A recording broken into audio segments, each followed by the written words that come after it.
Let's talk about how to solve rational equations. The first thing you should always try to do when trying to solve rational equations is factor the denominator. Everything you do is going to be dependent on what you get after you factor all your denominators. So that's what we're going to do first. We're going to think, what can we multiply to get negative 15?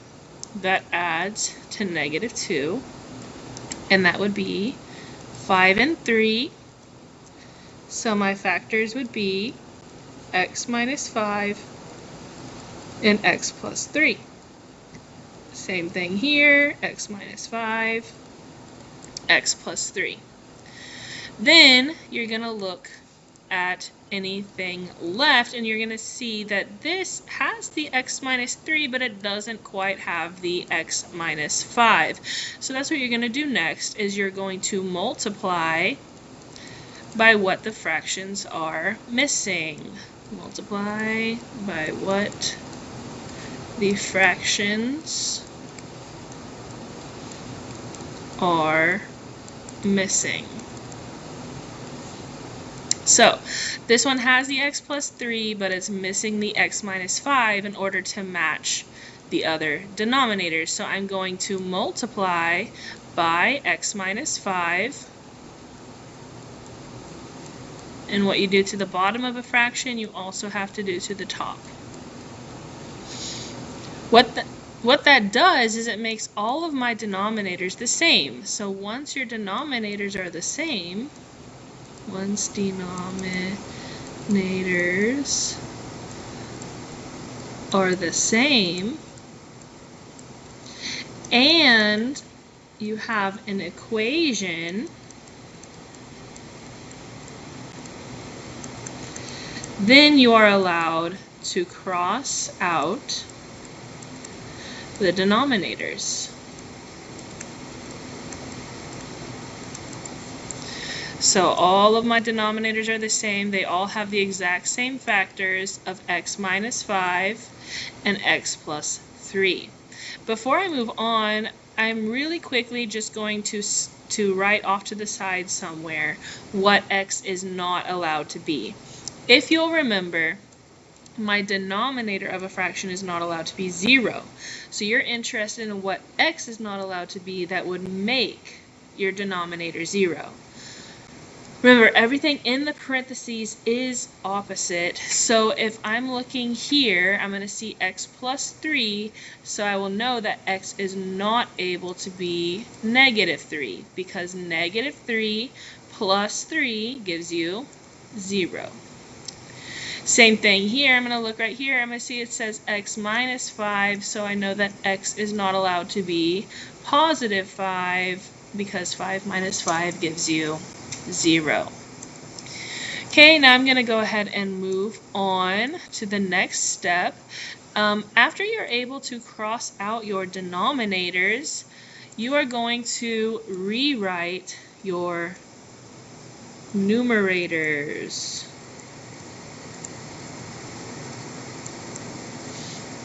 So that leaves you with 1 equals 7x minus 2 plus x times x minus 5. You are going to keep what you multiplied and added there. So from here, you're going to have to use your finely tuned algebra intuition. Okay? When you look at this, you're going to think to yourself, what kind of equation is it, and what can I do to it? So here you're going to distribute,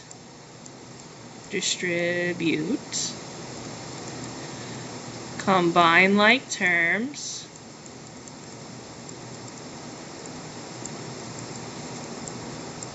solve, or whatever else the equation requires you to do. So here I see that I can distribute this x, and when I do that, I'm going to get x squared minus 5x.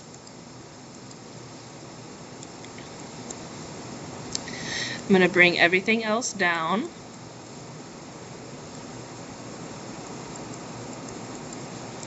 And then I'm going to combine like terms.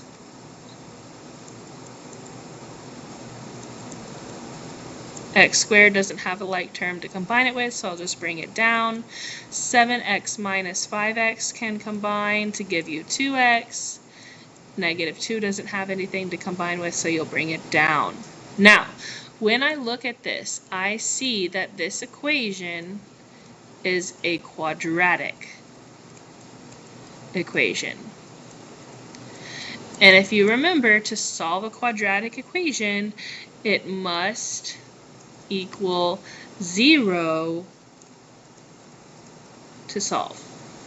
So I have to get rid of this 1. To do that, I'm going to subtract 1,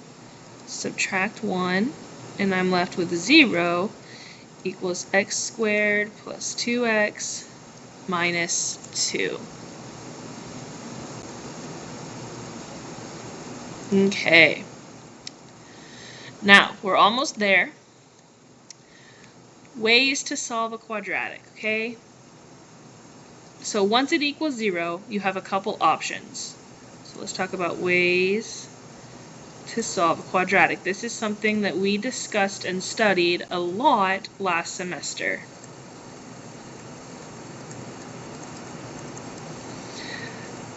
Most common way is probably what you're used to doing, factoring. Second most common way is by graphing.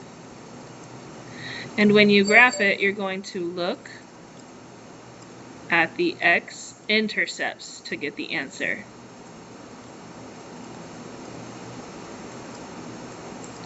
Last but not least, another good way to solve a quadratic is by using the quadratic formula.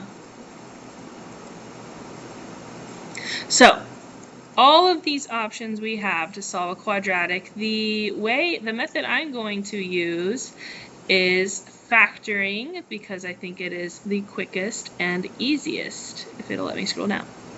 So, I'm going to think, what can I multiply to get negative 2? Whoops, I made an error.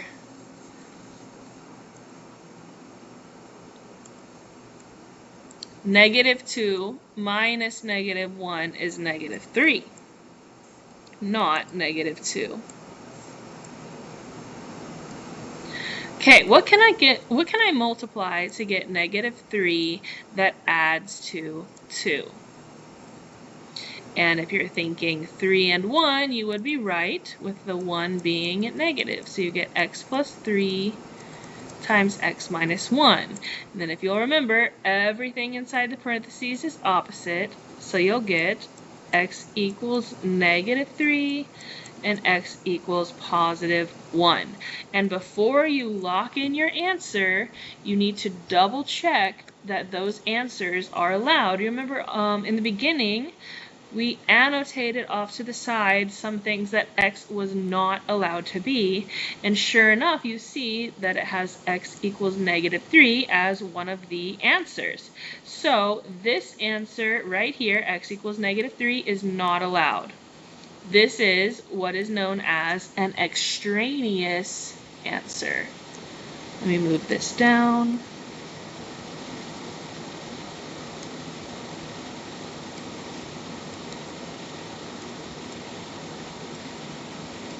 Oops. Okay, this is an extraneous solution.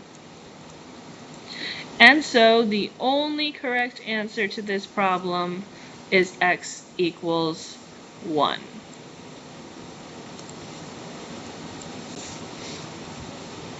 Okay, next problem.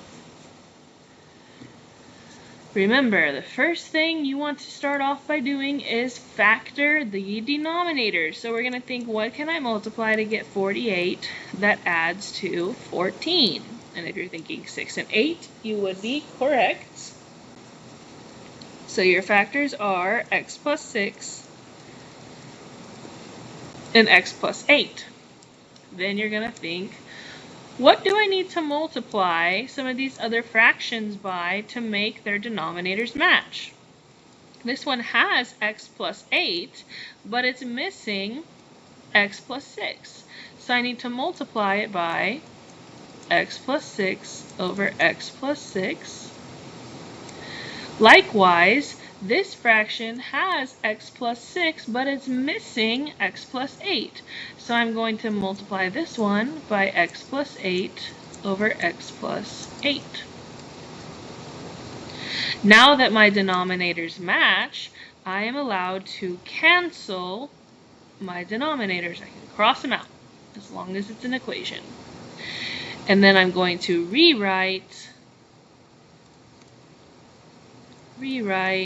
my numerators.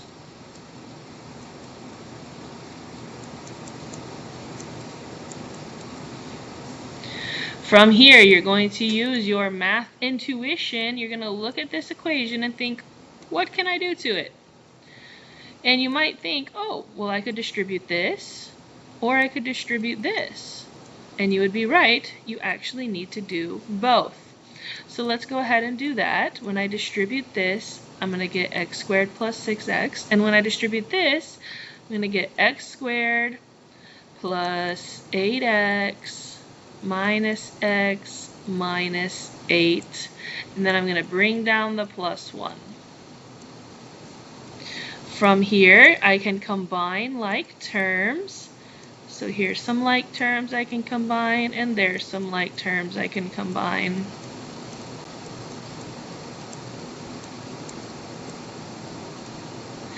And then I'm going to look at this equation and I see that it is a quadratic. I know it's a quadratic because it has x squared. In order to solve a quadratic, it must equal 0. So I need to get rid of this x squared and this 6x. What I do to one side, I have to do to the other. And so I'm left with 0 equals, oh, would you look at that? My x squares canceled. X minus 7. Now, I have a very suspicious situation here because this is no longer a quadratic. Not a quadratic. This is a plain old linear equation. And to solve a linear, remember you're going to ruin x's life. Your goal is to get x alone, by itself. So in order to do that, I have to get rid of this negative 7. So I'm going to plus 7, and my solution is x equals 7. Before I continue, I need to double check that that answer is allowed.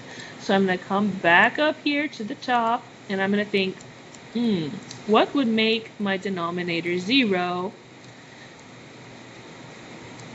So we see that x is not allowed to be 6 and not allowed to be 8. Luckily, 7 is neither one of those numbers, so that is our answer.